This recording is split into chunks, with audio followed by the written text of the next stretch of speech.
Hello guys, मैं हूं निधि शर्मा और एनसीईआरटी समरी यूट्यूब चैनल पे आपका स्वागत है। आज हम करने वाले हैं क्लास 6 की। हमने जो है 4 यूनिट कर ली हैं अपनी पूर्वी बुक की। आज हम यूनिट 5 को स्टार्ट करने वाले हैं और ये चैप्टर हमारा लगभग 13 चैप्टर होगा और इसमें जितने भी चैप्टर आएंगे वो सब रिलेटेड होंगे कल्चर और ट्रेडिशन से। ठीक है।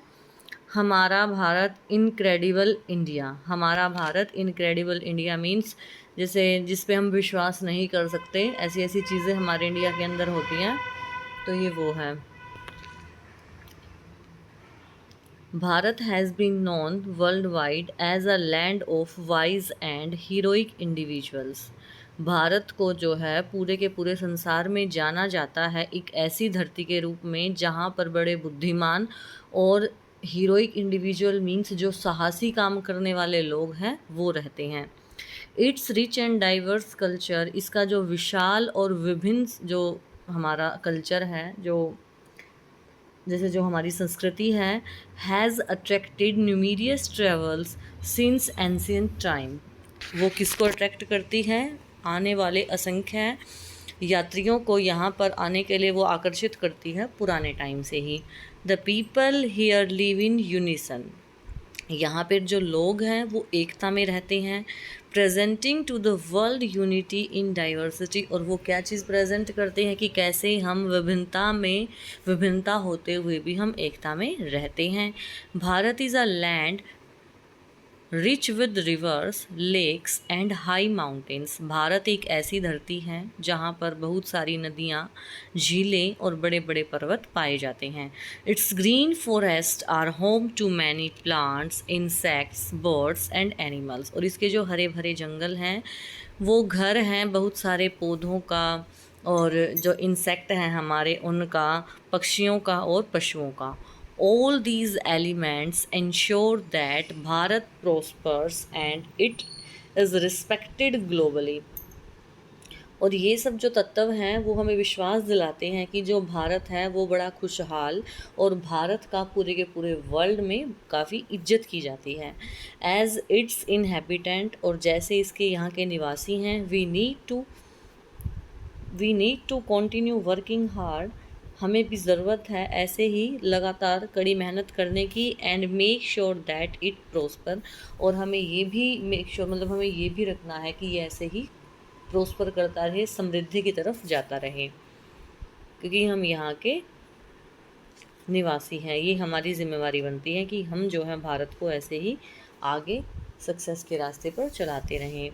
सो are you ready to meet your friends from all over the country. तो क्या तुम रेडी हो पूरी कंट्री में अपने दोस्तों से मिलने के लिए? The teacher asked the student sitting in the big hall. Teacher ने पूछा स्टूडेंट से जो कि बड़े हॉल में बैठे हुए थे। Yes was the loud answer from the class. Class से जो है यस के रूप में बड़ा शोर के साथ आंसर आता है। Can someone tell me for which program are we here, the teacher asked. Teacher फिर बच्चों से पूछता है कि क्या कोई हमें बता सकता है कि हम यहाँ पर जो इकट्ठे हुए हैं वो किस प्रोग्राम के लिए हुए हैं? एक भारत श्रेष्ठ Bharat, the students answer together again. सभी बच्चों ने मिलकर फिर से आंसर किया कि एक भारत श्रेष्ठ भारत के लिए हम यहाँ पर इकट्ठे हुए हैं।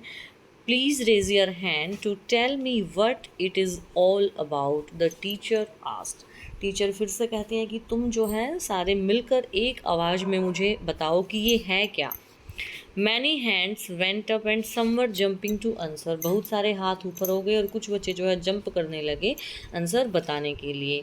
The teacher asked Renu. Teacher ने रेनू से पूछा। With a smile on her face she said. उसने जो उसके फेस पर स्माइल थी, स्माइल के साथ उसने कहा, it is to know that we all belong to one nation. वो कहते हैं कि ये जानना ज़रूरी है कि हम सबको ये पता होना चाहिए कि हम एक राष्ट्र से संबंधित हैं। And that is the bond we share, और यही एक बंधन है जिसको हम शेयर कर रहे हैं। And our unity in diversity makes us the most wonderful country in the world। और जो हमारी विभिन्नता में एकता है वो हमें बहुत वंडरफुल, हमारी कंट्री को वंडरफुल कंट्री बना देती है इस वर्ल्ड में। The teacher smiled at her as everyone clapped. Teacher जो है हंसने लगता है, मतलब कि स्माइल आ जाती है फेस पे, और हर कोई तालियां बजाता है। जस्ट देन तभी बाला पॉइंटेड आउट लुक, बाला जो है इशारा करती है किसी की तरफ, कहते हैं देखो द वीडियो हैड स्टार्टेड, जो वीडियो है वो चल चुकी है। The big screen now had little Windows each with a smiling child.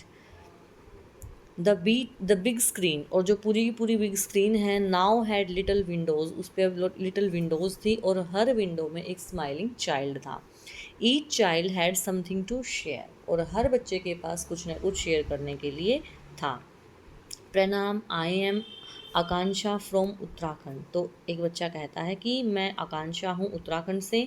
I am going to tell you about Aipan, मैं अब जो है आपको एपन के बारे में बताने जा रहा हूँ। आर फोक आर्ट, उनकी जगह जैसे पिक्चर में भी दिखाया गया है, इसको एपन बोलते हैं, वो उनकी फोक आर्ट है। That we draw on family function, जो हम फैमिली फंक्शन में ड्रॉ करते हैं और फेस्टिवल्स आते हैं उन पर हम ड्रॉ करते हैं। It is done with white rice colour, और ये किससे होती है, सफ़ेद जो राइस का जो फ्लोर आटा है उससे होती है। Paste on brick red walls coloured with गेरू, और ये किससे होती है, जो वाइट कलर का जो चावल के आटे को पीस के उस पेस्ट को जो है, जो ब्रिक रेड वॉल्स होती हैं उन पर जो है गेरू से कलर किया जाता है। गेरू जैसे हम करते हैं ना कभी कभार, जैसे वो एकादशी आती है, देवउठनी एकादशी, उस पे भी जो है लोग वो वाइट और रेड रेड का जो वो यूज़ करते हैं डेकोरेशन के लिए, तो वो गेरू होता है। It is made on floors और and walls of puja rooms, ये कहाँ कहाँ बनता है, फर्श पर पूजा रूम की और दीवारों पर बनता है। And outside the main door of the home, और घर के जो है बाहर बिल्कुल मेन डोर पे बनता है। It is an art form made by the women in the family, और ये जो कला है वो किसके द्वारा बनाई जाती है, घर की औरत के द्वारा। The design are very beautiful, जो डिज़ाइंस हैं वो बड़े सुंदर होते हैं, मैथमेटिकल्स होते हैं। And are based on our cultural tradition and observation of nature, और ये किस पे बेस्ड होते हैं, हमारे जो सांस्कृतिक जो हमारे कार्यक्रम हैं उन पर, और जो देख रेख होती है ऑब्जर्वेशन है नेचर की। सुप्रभात,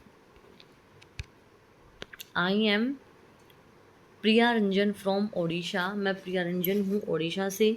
माई tribe practise a 4000 year old metal craft named Dhokra, और मैं जो है ओडिशा से हूँ और जो मेरा कबीला है वो प्रैक्टिस करता है कम से कम भी 4000 साल की जो ये उनकी ओल्ड मेटल क्राफ्ट है, इसको हम ढोकरा बोलते हैं, उससे। टू बिगिन, स्टार्टिंग में we make a figure with clay, हम पहले मिट्टी से एक फिगर बनाते हैं, आकृति बनाते हैं। ड्राई इट, फिर हम उसको सुखाते हैं। And cover it with a layer of wax, wax होता है एक मोम जैसा, फिर हम उस पर जो है एक वैक्स की लेयर चढ़ाते हैं। Then we crave the fine details on the wax, फिर हम जो है शार्प टूल लेते हैं, वो क्रेव बोल दिया, कार्व आता है, कार्विंग, डिज़ाइनिंग होता है, शार्प टूल लेके उस पर हम डिज़ाइनिंग करते हैं वैक्स के ऊपर। आफ्टर दैट, इसके बाद we cover the figure with clay, फिर इस फिगर पे जो इन्होंने आकृति बनाई होती है डोकरा पे, उसको वो क्ले लगाते हैं। And put it in fire, फिर उसको आग में पकने के लिए डाल देते हैं। द वैक्स मेल्ट, जो मोम है वो तो पिघल जाता है, जैसे लाख होता है वो तो पिघल जाता है। And comes out of small openings, और फिर जो है उसके पिघलने के बाद जो है छोटी छोटी सी ओपनिंग आती है। नेक्स्ट, ब्रास स्क्रैप, फिर जो है वो ब्रास की जो स्मॉल से जैसे जो एक्स्ट्रा पीसेस होते हैं वो उनके पीसेस को भी मेल्टेड करते हैं। And poured into the empty space, और जो खाली जगह होती है, जो उनके पास भी खाली बर्तन वगैरह जो भी कुछ है उसमें वो उसको डाल देते हैं।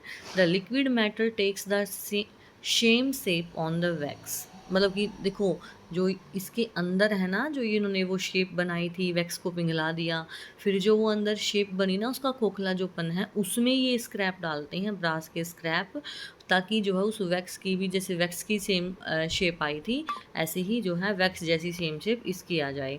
Finally we remove the outer layer of the clay, फिर हम क्ले की जो बाहर की लेयर है उसको हटा देते हैं। And the finish the metal figure as we want, और जो मेटल का जो फिगर हमें चाहिए होता है वो हमें मिल जाता है।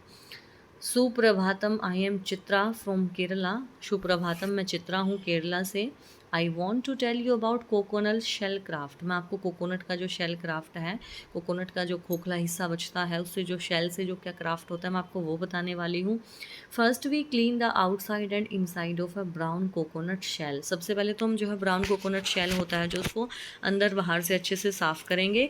After that we make it smooth by using sandpaper और अ मशीन। फिर हम इसको थोड़ा सा स्मूथ बना लेंगे, वो थोड़ा रफ होता है ना उसका बेस, हम इसको स्मूथ करेंगे या तो सैंड पेपर से या मशीन से। Then we give it to the shape we want, और फिर हम उसको वो शेप देंगे जो हम चाहते हैं। And make it stable bye fixing a base under, और उसको जो है अंडर जैसे पिक्चर में दिखाया गया है, एक कोई स्टेबल सी चीज़ देके इसको बेस बना देंगे नीचे। At last we polish it using wood polish to make it shine, और फिर हम जो है जो वुड पे लगने वाली पॉलिश होती है ना, उस पॉलिश को यूज़ करके इसको जैसे ये चमकदार इसको बनाते हैं। We make household things like bowls and even jewellery from the coconut shell, और हम जो घरों में यूज होने वाली चीज़ें हैं जैसे कटोरा हो गया और ज्वेलरी हो गई कोकोनट शेल से, हम वो बनाते हैं। It is a biodegradable craft, और ये कैसा क्राफ्ट है? बायोडिग्रेडेबल। और बायोडिग्रेडेबल क्या क्राफ्ट होता है? जिससे हमारे एनवायरनमेंट को कोई हार्म नहीं होता, जिसको हम बार बार यूज़ कर सकते हैं। सुबोध्यम, आई एम बालम मुराली फ्रॉम आंध्र प्रदेश। मैं आंध्र प्रदेश से हूँ, Balam Murali. I want to tell you about the 400 years old art of making toys in my village Kondapalli. मैं अपने गांव कोंडापल्ली में जैसे जो 400 साल पहले जो कला थी जिससे हम खिलौने बनाते थे, मैं आपको वो रिप्रेजेंट करूँगा। To make the toys, toys बनाने के लिए we take soft wood from the nearby hills.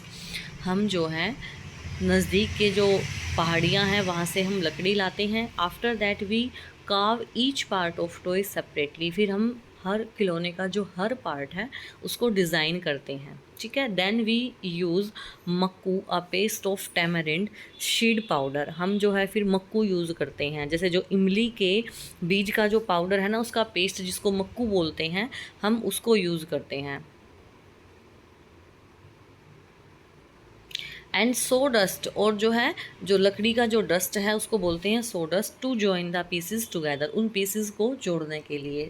जो इमली होती है ना, इमली के बीज के पीस को बीज के पेस्ट को यूज़ करते हैं, और जो है लकड़ी के बुरादे को। Next we add details and finish the toys, फिर हम जो है कुछ डिटेल्स कर मतलब कि और भी जो भी काम होता है उसमें फिर उसको फिनिशिंग देते हैं। Finally we use oil and water colours और vegetables dyes and enamel paints to colour them. फिर वो क्या क्या यूज़ करते हैं, जो डाई के कलर हैं, ऑयल हैं, वाटर कलर्स हैं, फिर इनेमल क्या होते हैं जो प्रोटेक्टिव लेयर बनाते हैं, एनिमल ऐसा पेंट्स जो प्रोटेक्टिव लेयर बनाते हैं, उनको कलर करने के लिए वो ये सब चीज़ें यूज़ करते हैं। These stories are based on folk stories, और ये जो है जो उनकी लोक कहानियाँ हैं ये उन पर बेस्ड होती हैं। टॉयज़ जो कि पशुओं से, एनिमल्स पे, बुलक कार्ट्स पे, रूरल लाइफ, उन चीज़ों को दिखाते हैं कि पहले कैसे क्या क्या चीज़ें होती थी, ठीक है। तो जैसे अब ये आकांक्षा था वो किस स्टेट का है, उसने कौन सी आर्ट दिखाई है, क्या क्या चीज़ों की उसको नीड हुई है। फिर जो प्रियरंजन आया है उसका भी क्या स्टेट है, आर्ट क्या थी, क्योंकि कौन कौन सी चीज़ों की उसको ज़रूरत थी। ऐसे ही चित्रा का बताना है, ऐसे ही बलम मुरारी का बताना है। तो आई होप आप सबको जो है चैप्टर अच्छे से समझ भी आ गया होगा, और चैप्टर भी वैसे बहुत इजी था। हमें जो है इंडिया की ऐसी ऐसी हमें फोक आर्ट पता लगी हैं, शायद हमें पहले उन फोक आर्ट का नहीं पता था। तो आई होप आपको वीडियो काफ़ी अच्छी लगी होगी। अगर वीडियो अच्छी लगे तो वीडियो को लाइक करें, शेयर करें, चैनल को सब्सक्राइब करें। कल फिर मिलते हैं एक नए वीडियो के साथ, तब तक के लिए बाय बाय।